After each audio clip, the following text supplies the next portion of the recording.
Alright, today is gonna be interesting because I am going to my interview. It's an interview. Alright, so what's gonna happen there, man?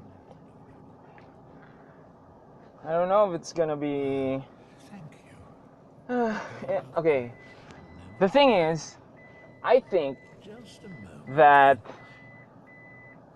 the way things are for me these days, I think everything. I mean, my chances are lower than normal. Okay, so I expect to be able to gauge the results of that interview this very day. I expect the results this very day, or I mean, I expect myself to be able to gauge it at least. Yeah, so that's the reason why I'm out today for an interview. It's gonna be a short one, I guess. Hope I don't arrive late, because I just got information that there are already classes, so it might be traffic today. Okay. So that's gonna spell trouble. It might get me late. What else? What else? I got everything with me. Hopefully, dude, the sun is hitting my eyes. Maybe I should buy shades, man. Woo! It's a luxury purchase. Look at this freaking Regal, man. Let me pass, bro. Thanks for giving me space, cause I don't wanna have to wait too long there. Different topic. What's a good topic?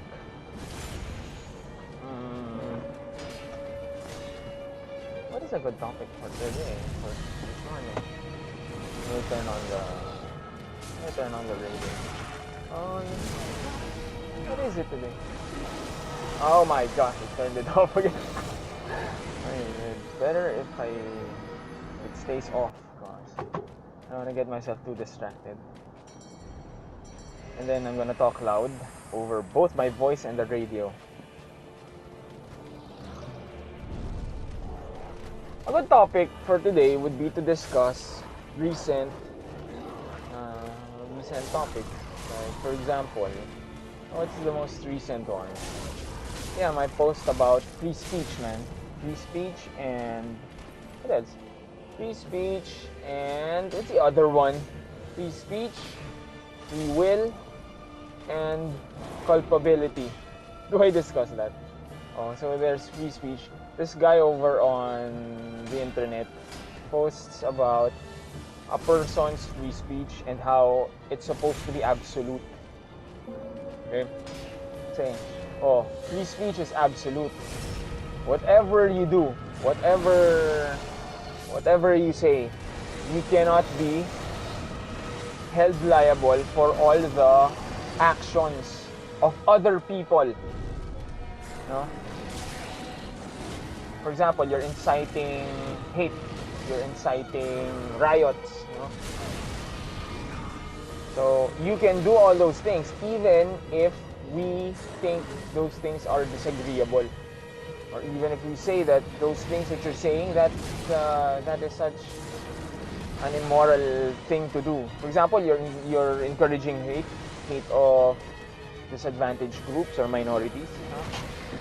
Racial hate isn't really a thing in my country. So let's say just hate of a particular person. You're encouraging it, and you have lots of followers, diba?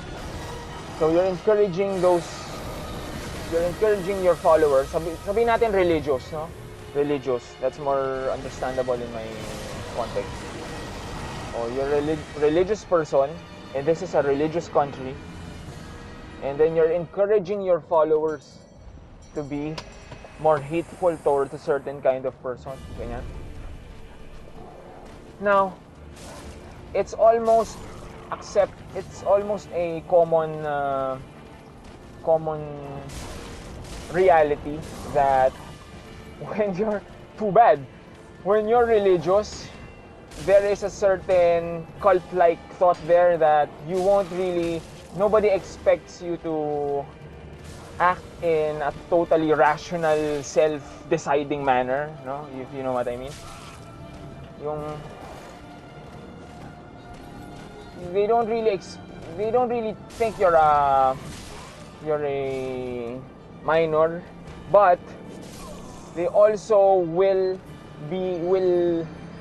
think of you as someone who will be drawn into the popular opinion of your group, your religious group. So kunyari, di ba, kasama ka sa religious group and your leader tells you to, eto mga to, pucha, walang kwenta yan eh. Huwag niyong bigyan ng ano yan. Huwag niyong bigyan ng panahon niya. Don't give them your time, don't waste your efforts on them, ganyan. Leave them to their misery, ganyan. Let's just say that's what your religious leader says. You're going to follow without having to think, because that's what a religion is, no? There's a certain level of, there's a strong sense of group cohesion that you ought to adhere to. There's a group sense there. You're not thinking for yourself, ganon. Now, even in that case, I would say, that guy, even in that case, that guy would say that those followers of the religious person, of the religious leader, they're still independent, free-willing individuals. No? So, if the religious leader incites them to riot, incites them to harm, ganon, incites them to discriminate consistently, ganyan, kahit sabi mo brainwash level, it's still not coercive enough. It's not like physical, you're not under threat, you're not under, well, you come to think of it, you're under social pressure, so it might be coercion. But anyway, just to show that this is a extemporaneous talking on my part. Pero yan. It's still not, let's leave that issue aside, pero it's still not coercive. There's no coercive act. The guy is just encouraging you or inciting you to do wrong things. It's still up to you whether you want to do it or not. As a free agent. So, ang tanong, the question is, if you, on the incitement or the strong encouragement, on the incitement of your religious leader, if you commit a crime or a really grievous I have words that I know when I write them, pero when I'm using them in speech, I don't remember how to pronounce them. It's been so long. So anyway, really grave harms. You're going to commit crimes and really grave harms because you were incited to do it. If you were incited to do all those things, will you be responsible? Will you be protected by free speech? Or will your leader be protected by free speech? So, parang the topics or the concepts being weighed or under scrutiny is the way they're interacting. Man, this is a bad explanation. The topics are free will, free speech, and legal culpability. So, who's legally culpable? Who committed the crime? Did you commit the crime? You, the one who acted while being incited? Is the leader also responsible? Yung mga ganyang bagay. So the guy was arguing, free speech is absolute. So the guy, the leader, the religious leader in my case, cannot be held liable at all for inciting his followers to do harm. It's just the followers doing it individually. And me, my position is, finally, my position is, because I want to lay it down, no? I want to set it up so that if anybody's listening, so that another person, can consider it for himself first, para maisip niya na, teka lang, ano ba yung, what are the issues or what are the difficulties in the situation, rather than me just giving you a brief setup that's almost unexplored, pinresent ko lang, and then I'm gonna present my conclusion, and then you'll go, oh, okay. Better if the person thinks about it. I'm rambling. But anyway, yeah. My position is that those concepts, free will, free speech, and legal culpability, they're not sufficient to fully understand the issue, no? But also, for you to comprehend my position, you also have to question what the purpose of legal punishment is. Why would a society punish someone? Kasi if the legal system is punishing, let's say, just to be cruel, you can't really argue with that, right? You can't. Like, okay, we just want to be cruel. Shut up and just let us do our thing. Diba? So, there's the question of what the purpose of punishment is, legal, and also, there's also, for me, the issue of character. What is the quality of the characters of the individuals involved? Character meaning virtue ethics. You know how I am. Diba? If you don't want character, you could also say that it's the direction of your free agency. Yun yung sayad nung free will mo, no? That's how you direct yourself, ganyan. That's your self-rule. Dun mo siya inaasinta. So, in that situation, okay, there's a religious leader. I'm going to apply my stance to the situation. There's a religious leader. He's inciting his followers to commit crimes, and then the followers, or at least one or two, commit the crime. In my stance, those followers are all individually responsible. So yes to free will. Okay, yes. Free will is they are fully free to do that, no? Assuming, of course, not everybody is really, you can't really expect full freeness in all situations, no? In all circumstances. There could be coercive elements involved, but that's for, depende na lang yan. You have to bring in your practical wisdom to discernment, ganyan, to analyze the situation. I'm rambling. Anyway, yun. They're all individually free. So, okay, fine. You can try them for murder. You can try them for whatever crime they committed. Fine. However, you also, even if the leader, because free speech, you could say, I'm a little bit, parang, I don't really know how you ought to classify my position on free speech. It's not a robust term for me. It's not a robust concept. So, the leader, okay, you said those things and you did not commit the crime. However, we still have to look at your character given the circumstances. Okay? This is what I think is missing. No? You want to punish someone, di ba? What is the nature of the religious leader? What is the quality of his character? He is inciting people he knows will, my tenses. He is inciting people he knows he has a strong influence on. So, his will might very well be enacted, no? So, alam niya that those crimes might very well be committed. Alam niya yun no? It's reasonable for us to assume na parang he could very well be using them. Parang ganon, although maybe not really using, pero parang they are his arms. Yun yung ano niya. That's his even if it's just a subconscious mindset for him, no?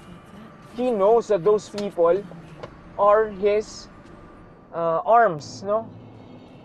Parang they are his, they adhere to his will, even if not as objects, but as they adhere, no? They parang kakampi niya kakampi niya yon, kakampi nila yung, kakampi sila, no? They take his side. So if he says something, oh, kill these people, you're gonna do it. So that guy, you can still look at him, even if he did not technically commit the crime, you could still look at his character. But do you really want that?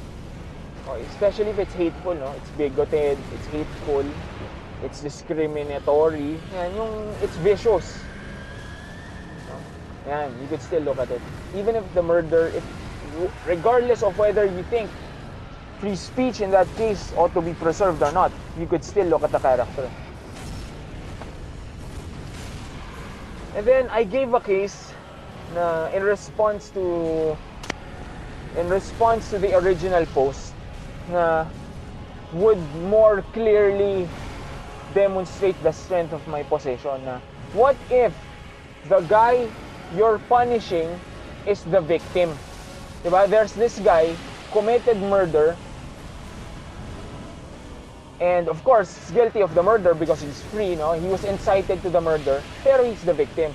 So the particular case I gave was, let's say I've been harassed, I've been brought to desperation, ganun, by some ass who's inexplicably giving me difficulties, no? Malicious ass. Like, he is making my life difficult. Hinahabol niya ako. He is deliberately ruining or destroying my life. Ano? Let's say he hates me for some reason, ganyan. Let's say he's my coworker, ganyan. And he doesn't like me because he thinks I'm a loser. Ganito, di ba? Ganyan, ganyan klase. Now, I am brought to a point in my life due strongly to him wherein I can no longer progress from my suffering. My work is destroyed, my home life, nobody respects me anymore kasi parang pinagtatawanan ako ng lahat. I'm a target of ridicule. All of those things, man. The government doesn't want to nobody wants to take my side, no? It's just me. Ako na lang. So what do? What do I do? I kill the guy. But also, let's add in the person who's inciting. I was just very, very miserable, no? I'm about to take my life, and I'm feeling suicidal.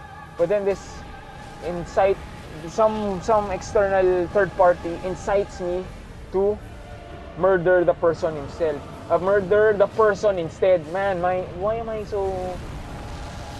I'm confusing my words, dude. So, instead of killing myself, and feeling miserable all the time, the guy, tauntingly, okay? He's not doing it because he's feeling the evil of the other person. He just wants to taunt. He just wants to see more suffering, ganyan. He incites, o kahit na he-incites may suicide, even if that's the case, incites my suicide, he incites someone's death. Oh, he does that. So, let's say I proceed with the murder. Who's the one guilty there? So you could say, my position is, yeah, you could try me for murder, and well, as we've said, I did commit the crime, but you also have to look at the characters, the quality of the characters involved. So, in my case, what is so wrong with me for doing that? Ano yung maling ginawa ko? Diba? You want to say that I committed a murder and murder is wrong. Pero, the government will do the exact same thing, diba? When it's attacked or when it's invaded, it will try to defend itself. Even at the cost of fighting. Diba? It will kill. So there is at least an angle for us to say that there are some instances of killing wherein we're just going to let people do it. For example, soldiers. Will you say, you're murderers? You know what? You're murderers. Yeah, you defended us, but you're going to be tried for murder. Right? We don't do that. Now, my position is, that guy who was, well, let's set aside the soldier issue, no? That's another set of complications. Pero me, in my case, the case that I gave, the guy who was being abused, who was being brought to desperation, what is so wrong about him? Na, okay, you intend to, you're going to try him for murder. Okay, that one is understandable because we want to get all the facts in, no? We want to comprehend the situation, we want to discern what we ought to do. Diba? So okay, try him for murder and you will find that he actually did the murder. Okay, but when you're dishing out your punishment, you have to ask, what is so wrong about this guy na that we will add more punishment? What is so wrong about him? Wala naman, diba? If you think about it, if the person was really brought to the point of desperation and this guy has nothing left and everybody was giving him a hard time, there was no way for him to escape and it was unreasonable. It was unreasonable discrimination and harm. Then why give him more punishment? Rehabilitate him if you want, no? That's my position. He was free to do it, yes, pero given the circumstances, what is our reason for punishing him? What would be a reason? Bakit? Diba? He was not a bad person. He in committing the murder, it doesn't make him a bad person. Diba? You get my point? That's my position. But more than that, you also have to look at the person who was bringing him to desperation, the person who was abusing him, also the person who was inciting because that was a pertinent topic, no? The person who was inciting the murder or suicide. If you look at their characters, you will realize, holy shit, what is wrong with these people? They're worse. Diba? The person who died because he was murdered, well, he's dead now. But if you really look at the situation, wasn't he the one who was doing the abusing? Oh, what's the problem? Diba? If you want, you can reparation for, but why would you, how would you decide to, are you going to turn him into, a victim na, it's as if he's the one who was innocent? Ganun ba? He's not innocent, man. He was the one who was doing it. And also the inciter. Why would you, as a third party, wish harm and suffering, even more suffering, ganun, di ba? Taunting because it's one of our assumptions that it was done in a taunting manner, no? It wasn't done to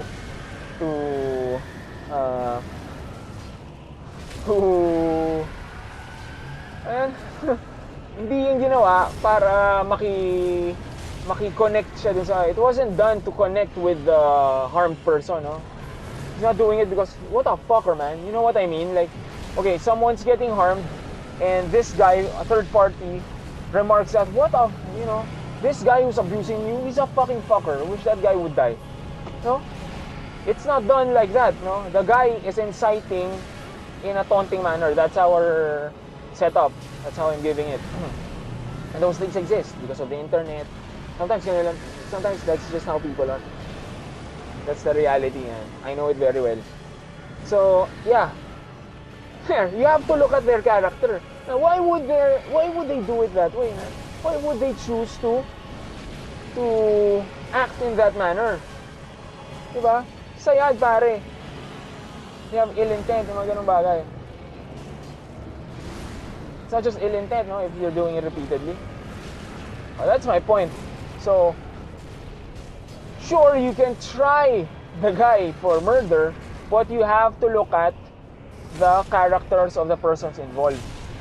So, the inciter had free speech. See, you could say it, but we're still looking at your character. The same manner that you're free to act. But if you commit a murder, we're going to do something about it, di ba? So the next step there is to check for what the rationale or the reason is, the purpose of legal punishment is. What is the purpose of legal punishment? That's the next step. You're going to check, oh, teka lang. Yeah, but he was protected because that's the counter argument, no? You're looking at their character, but character is not involved in legal considerations when dishing out punishment. They think it's an equal consideration to other factors, no? Parang he was the one who committed murder, so that's the only thing we can punish. That's the worst thing. And I'm saying, why do you do it? Why are you even punishing? Why are you bringing all your political and social resolve to acting on this issue? Ano bang gusto mong nangyari? What do you want to do? It's just a murder. It's not gonna affect society at large, di ba? What are you trying to do? So, you could say that you're doing it to preserve peace and order. Well, you could do that, and maybe you could reason that, well, this guy who was abusive, even though he was abusive, he wasn't destructive to the peace and order of the situation. Diba? But if that's the case, then, if that's your main rationale for punishing someone, then you also have to consider that maybe the guy you killed will not do it again because it's no longer abuse. Diba? You have no reason anymore to punish him. Yung mga ganon, angles, man. My position, it's traffic. Bro, I'm gonna be late. There's a chance that I'm gonna be late to the interview. So that's my position. How long have I been here? 30 minutes na ba? Yeah, I think so. So yun, that's my position. When it comes to free speech, free agency, and legal culpability, that's my position. Because if you're looking at it from the normal perspective of people, society, their main issue will be, okay, a murder was committed because he was incited, diba? And the spotlight will be on the murder. So they will look at, okay, this guy is a murderer. This guy has to be punished. And free speech, isipin nila, ano bang gagawin nila, no? Free speech. Depends on the free speech, no? That one, I think, is more random. Depende na lang kung sino ilagay mo doon. It would depend on the judge you put there. Does the judge respect free speech or not? Oh, yan. Nagiging subjective siya. Much more subjective. I think, okay? And that's my own estimation. Because free speech, it's not a robust concept. Even in society, you don't know the limits of free speech. You don't even know what exactly is being protected in free speech, because people hate acts, no? They hate it. So, what the hell? Parang, who decides if there are limits to begin with? Is this even something that you decide on?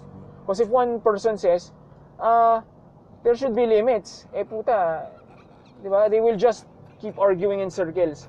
I don't know if that makes any sense. Parang, it's not a robust concept. That's just the point, man. If I'm not making any sense, okay, so I apologize.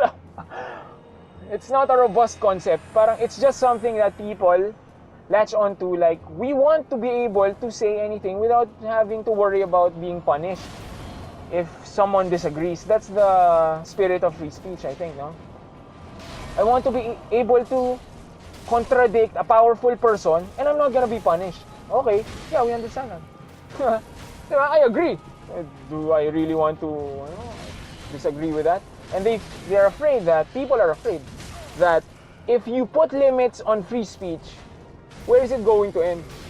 Diba? Because you can offend all sorts of other people. Diba? You're going to offend society at large. Then you have war. You have free speech, we're not gonna attack you. So if, for example, you offend a society, because of free speech, if those people you offended attacked you, people will frown upon you. Yung mga ganyan, di ba? You have defense due to the social consciousness. Yun yung default. That's my point, man. I have been talking for 30 minutes and I am worried that I'm just rambling. Oh, so, I'm now in front of my old school. And I was wondering at some point whether this, my kindergarten, the kindergarten that I went to, whether it's still up, man. Whether it's still standing. It's still here. Ay, nako. Because in my other upload, in my other Drivecast, I was talking about how I had memories in that place. So, it suddenly got me wondering, is it still up, man? Does that place, does that school still exist? It's still there. And what a crazy life, bro. I am now 30 minutes into my Drivecast, and I am going to be late. It looks like I'm gonna be late, man. This is disturbing. I'm gonna be late. I do not like I do not like how this traffic is stopping me from getting to where I need to go. This is worrying. Next topic. I hope I explained myself there, no? To a certain extent. I hope I was able to do it. Other topics I could discuss is are, man, my tenses really, for some reason, they're all messed up. I hope I don't sound like I'm some savage who doesn't know how to put my words together in a sensible manner. Is and are. I'm confusing those things. Those are very basic, and I can't believe that I'm having difficulty. If it's is, it's. I mean, I know what to do with them, right? If it's singular, it's is. If it's plural, it's are. Okay, we know it. But why is it that my brain is confusing those things? Yun yung nangyayari, man. So anyway, other topics I could discuss, plural, are revenge and justice, because I would just encountered that topic. Revenge versus justice. Also, it's a more distant topic. Damn, man, there is a fucking accident here that's... Dude, now I have to... Let me pass, bro. Okay, good. Nice. Guess pa. Oh, there is no accident. What an ass, man. Okay, anyway, so there's that. Revenge versus justice. It's also very close to my previous topic, the one I was just talking about. And also, a very distant one, autonomous vehicles. Free will. The extent, what is free will applied to non-conscious objects? Kung ganun nga yan. Autonomous siya, it does things on its own, but can you really fault it? All those topics, man. I would probably touch on them today, but I'm medyo stress na eh. Stress na. I've been talking for a long time, so I want to take a break. Ganyan. So I'm gonna... What do I do, man? It's traffic. I'm gonna waste my speaking time. I could upload this. Now I'm gonna talk about it. Okay, ano muna? What will I talk about first? Alright. Because I do have possessions on those, no? Revenge Oh yeah, one more thing about revenge and justice. I'm just going to give an overview of my position, even if I don't go in depth right now. Revenge versus justice. The way I look at it, when people mention those things, revenge has something to do with what an individual person will do in order to act upon a wrong. That's what revenge is to social consciousness, no? In broad strokes, that's what it is. And justice to society is the legal system, no? I think that's how people understand it. Revenge is what a person does on his own. Okay? He's going to act on his own sense of right and wrong, and then he's going to right and wrong. That's what revenge is. Justice is the legal system. So when people question what revenge, or when people contrast revenge and justice, by my estimation, that's the only thing that's really those are the only things at play, no? That's not how I think about it. Grabe, I'm having a difficult time speaking for some reason. Anyway, that's not how I think about it. I think that justice, there is such a thing as justice as a virtue. It's a robust concept wherein a person can in fact act on his sense of justice, right and wrong. A person can act justly, no? On par with society's justice, or even greater than it if he has more information. He can do that.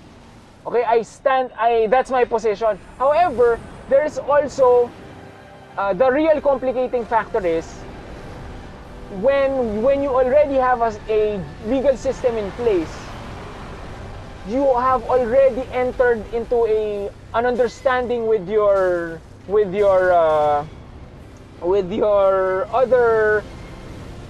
fellow citizens that you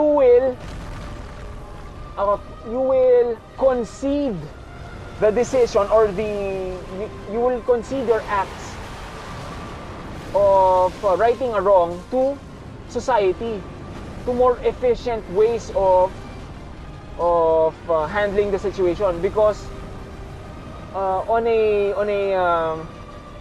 a more general level, there's a worry that if you allow an individual to pursue his justice, even if the possibility of virtuous justice is there, there's a reasonable chance that person will get it wrong, because he has all these emotions going, you know, and his mind will be clouded by prejudice, all those things, man. So you would want to defer your actions to a justice system.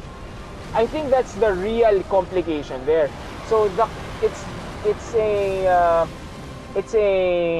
not a competition, but rather you're weighing the reality of virtuous justice and societal justice, or the justice system. Justice that can be done by the justice system, by a system in government. Those are the two you're weighing. Now, revenge, I think that's a weaker concept, a weaker kind of reality, conceptual reality, na it's just justice done wrong. Yun lang yun, no? Its reality is dependent upon justice, the robust concept of virtuous justice. So there's that. You can set aside the issue of revenge, and you just have to wonder, or you just have to analyze whether a person is now in a position to act on virtuous justice. Because I've talked about this before a long time ago. I guess it's been a year now. I mentioned then that if you're put in a position wherein society no longer cares for you, you know, you're no longer being acknowledged, like in my case, you're no longer you're no longer treated fairly, you're asking for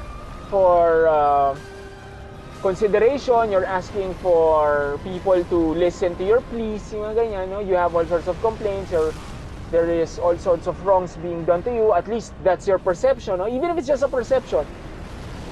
But the government doesn't give a fuck. You know what I mean? Parang hinayaan ka lang niya. It's as if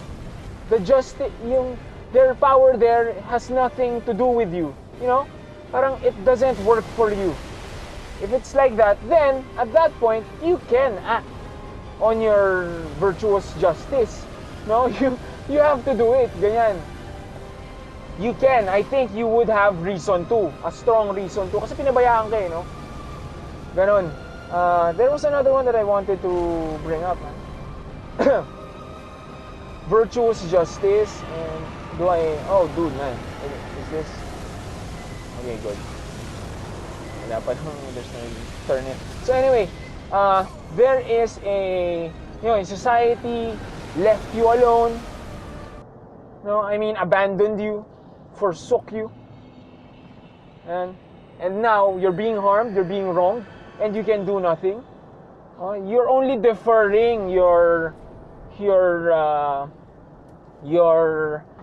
it's not a desire. You're only deferring actions that would right a wrong. You're not giving them up.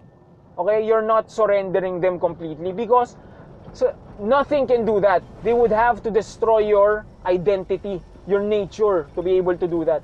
You have your own sense of right and wrong, di ba? I mean, and by that, I don't just mean I don't just mean your whim. Hindi. I mean you have a nature. There are things that can objectively destroy you, objectively harm you, yung mga ganung bagay, no? Objectively, you were denied, yung ganon, okay? I'm not talking about, in my perception, this is, in my perception, the color pink is offensive. Don't insult me by wearing the color pink. Not that, man. I mean, I'm gonna go into my rights topic here because they're more objective, you know? Extreme harm also, apart from rights, fundamental rights. Extreme harm. Those things, we all understand, or even if you won't want to use the word objective, because even I take a step back from the word objective because of my own theory, di ba? I use it to be more conventional with my terms.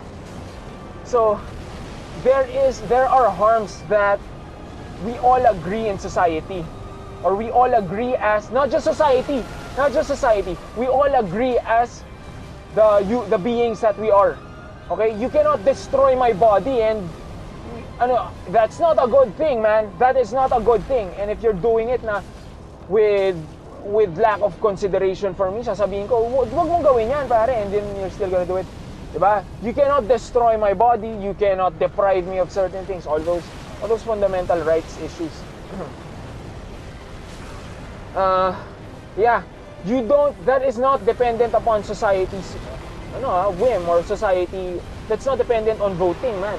That's your nature. That's saying that those things are wrong.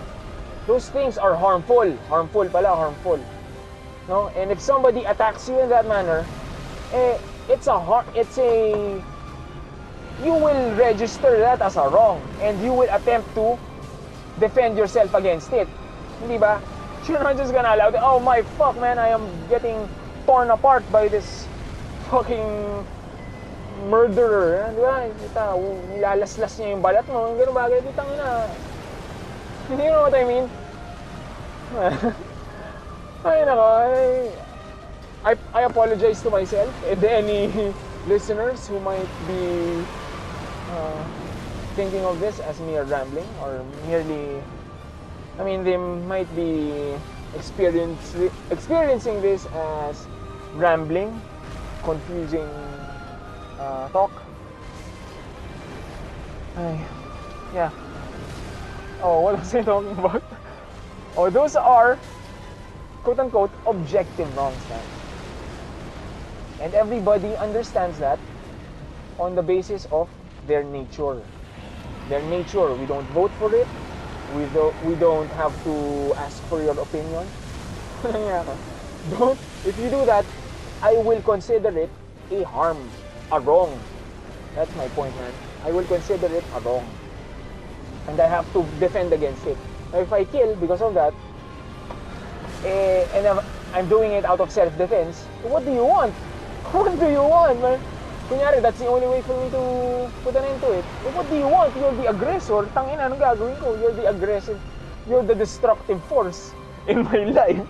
Diba? It's understandable. Wala naman ako. I wasn't doing anything to you. And here you are. You're destroying me, man. What do you want? You are in fact, you are inviting my resistance. You're inviting me to put a stop to you because you're destructive to me. That's also a point I made before, but I think it's only in my notebook. Bisaya naman. Up.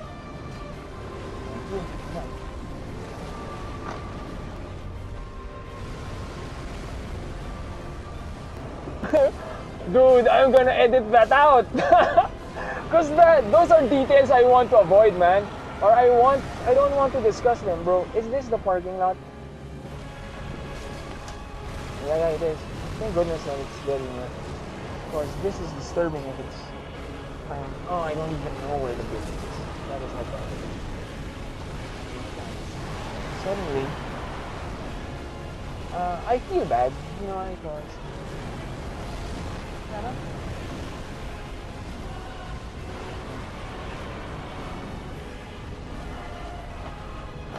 Park lang. Ayos lang naman, no?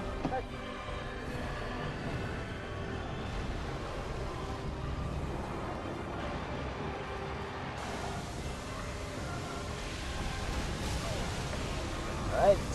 I am parked. And that is the end of this Drivecast. So, as it turns out, I'm going to have to edit some stuff. But, overall, I hope it was a good one. I hope it's usable, at least. Something I can post. Right. Alright.